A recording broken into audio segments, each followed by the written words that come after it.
ধন্যবাদ দিতে চাই তাদের এই ভালোবাসার কারণে যে আপনারা কোনো শৃঙ্খলা আচরণ করেন নাই, শান্তভাবে।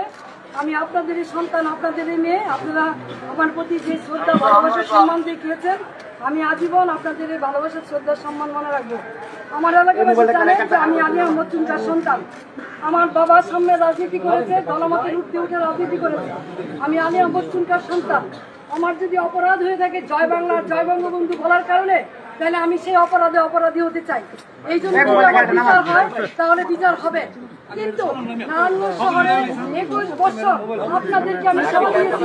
কোনোদিন কেউ বলতে পারবেন না যে আমি কখনো প্রতিহিংসা পরায়ণ হয়ে অন্য কোন দলের প্রতি আঘাত করেছি অথবা কাউকে আমি কোন ধরনের বৈষম্য আচরণ করেছি।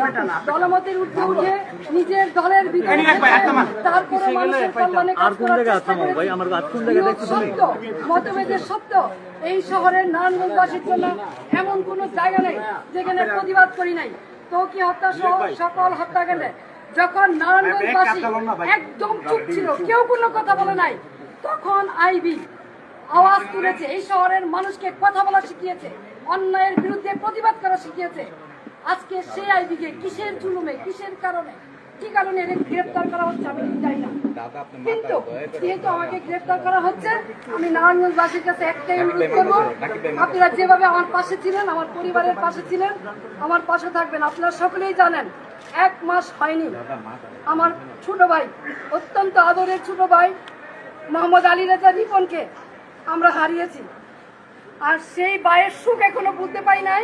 3টা ছোট ছোট বাচ্চা, নাবালক বাচ্চা, তার মাঝখান দিয়ে আমাকে এইভাবে অ্যারেস্ট করা হলো, যেখানে আমার বড় ভাই নাই, বোন নাই, আমি সবার বড়। 3টা ছোট ছোট বাচ্চা এবং 1 মাস হয়নি আমার ভাই মারা গেছে এবং ওদের মাও নাই। 4 বছর আগে ওদের মা মারা গেছে। এইরকম এই অবস্থায় কি কারণে? আমি কি কোনো জুলুমবাজ? আমি কি হত্যা করেছি? আমি কি চাঁদাবাজি করেছি? আমি কি নারায়ণগঞ্জ শহরে এমন কোন রেকর্ড আমার আছে যে আমি কোনোদিন কোনো বিরোধী দলকে আঘাত করেছি?